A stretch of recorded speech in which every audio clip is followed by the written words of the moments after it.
جی وہ تھوڑی سی ویڈیو شاید زیادہ لینتھی بن گئی، لمبی ہو گئی تھی، اس لیے وہ میں نے پھر روک دی. اب دوسری دوبارہ ویڈیو بنا رہا ہوں. تو وہ اس امام کی میں بات کر رہا تھا. تو وہ امام یہ کہہ رہا تھا کہ مجھ سے کوئی نمازی ایسا نہیں ہے جس کو مجھ سے کوئی گلا شکوہ ہو، کوئی شکایت اعتراض وغیرہ ہو.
جی تو میں بات کر رہا تھا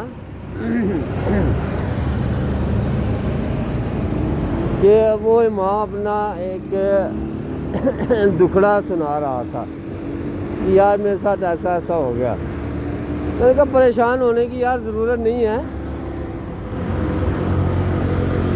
ایک در بند 100 در کھلا.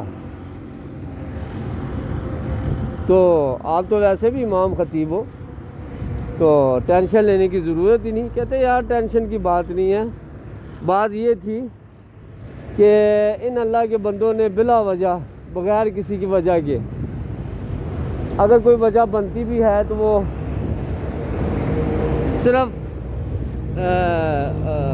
تنخواہ کی ڈیمانڈ کی تھی میں نے تھوڑا سا بڑھانے کی.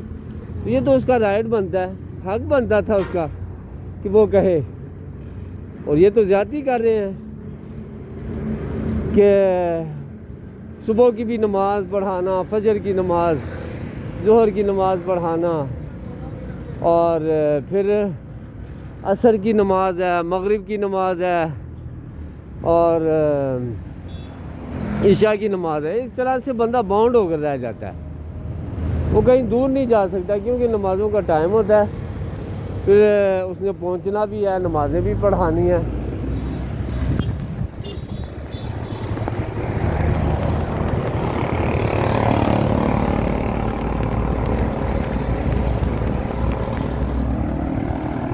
تو خیر وہ یہ مجھ سے بات کرتا رہا. میں نے کہا مولانا آپ کے ساتھ زیادتی ہوئی ہے، بہت بڑی زیادتی ہوئی ہے. بلکہ میں یہ کہوں تو یہ جتنے بھی ہیں نا یہاں یہ متولی، یہ بڑا بدبخت انسان ہے، بڑا ہی بدقسمت انسان ہے، کیونکہ اس کو ایمان کی قدر کا اندازہ ہی نہیں ہے. اور میں نے واقعی اس امام کے اندر کوالٹیز دیکھی اور اس میں نے صلاحیت دیکھی.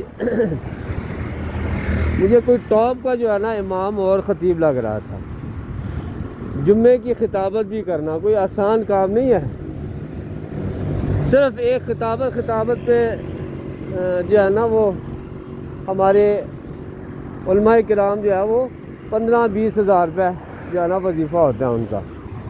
لیکن اس کے ساتھ زیادتی یہ ہے کہ دو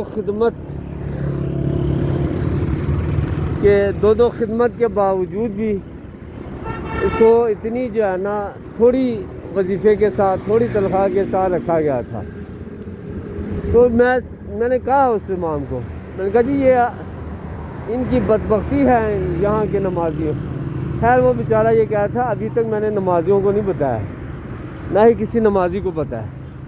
ہاں اگر نمازیوں کو پتہ چل جائے تو ہو سکتا ہے کہ وہ مجھے جانے ہی نہ دیں. میں نے تو بلکہ ان کو کہا، میں نے کہا تو آپ نمازیوں کو بتائیں کہ اس طرح ہو رہا ہے. کہتے بس یار دعا کرو. میں صرف یہ چاہ رہا ہوں کہ اللہ تعالیٰ ان کے دل میں ڈال دے اور یہ ایسا نہ کرے ایسے غلط ہو رہا ہے میرے ساتھ. میں نے کہا واقعی غلط ہو رہا ہے, یہ تو واقعی غلط ہو رہا ہے. تو بہرحال خیر اللہ سے دعا ہے کہ اللہ ان جیسے اماموں کو جو ہے نا وہ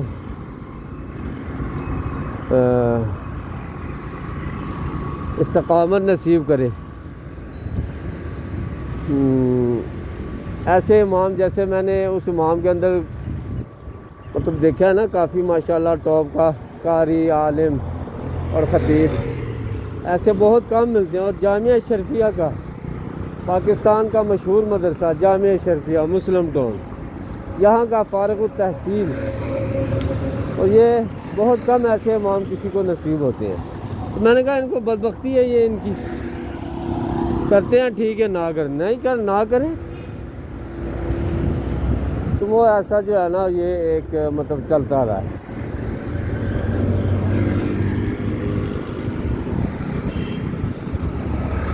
تو اللہ تعالیٰ مسجدوں کے بھی جو آج کل کے جو صدر ہیں نا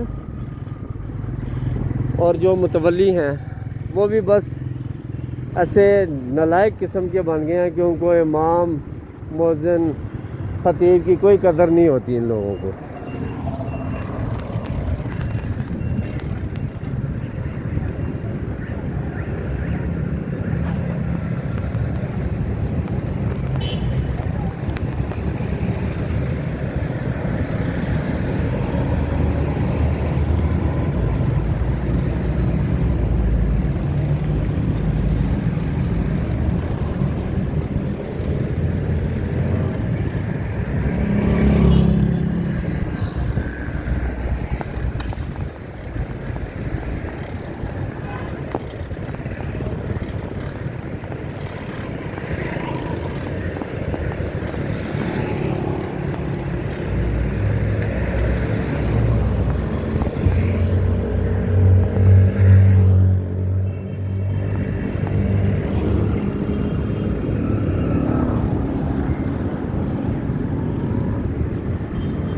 تو خیر وہ کہہ رہا تھا کہ میں نے یار اگر انہوں نے کوئی بات نہ آگے کی مجھ سے تو خیر کہتے میں چلا جاؤں گا. تو ان لوگوں کی بدقسمتی ہے جو ایسے اچھے امام کو چھوڑ جائیں.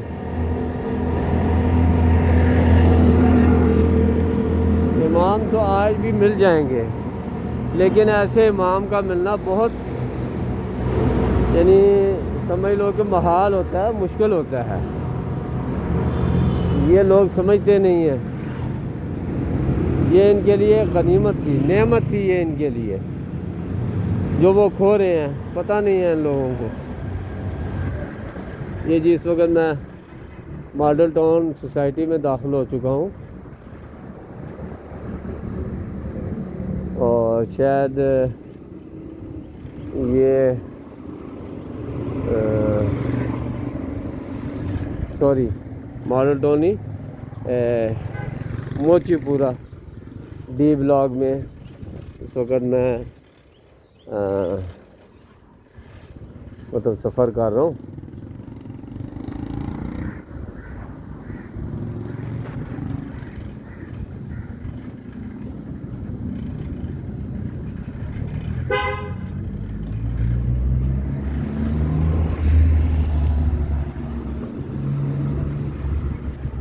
بچے اسکول میں جا رہے ہیں اور تعلیم کے لیے.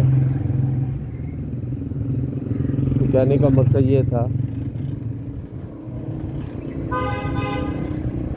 کہ ہم اللہ کو راضی کر لیں, اور وہ راضی کرنا صرف یہ ہوتا ہے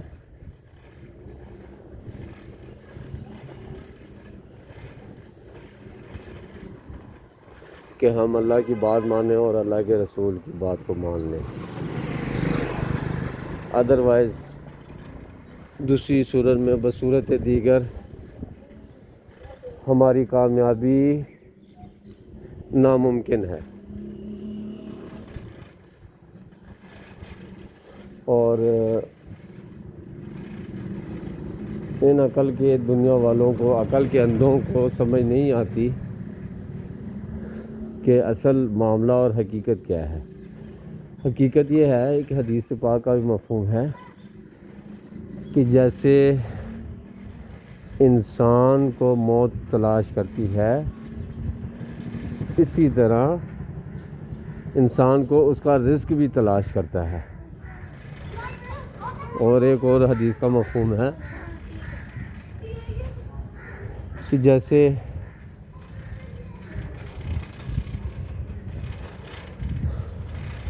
انسان جب دنیا کے پیچھے بھاگتا ہے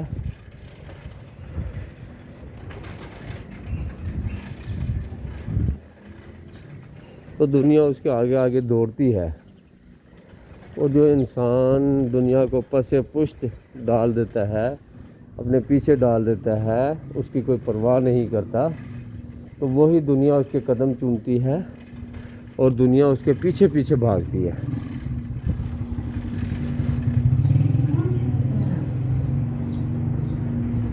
بس اللہ تعالیٰ ہم سب کو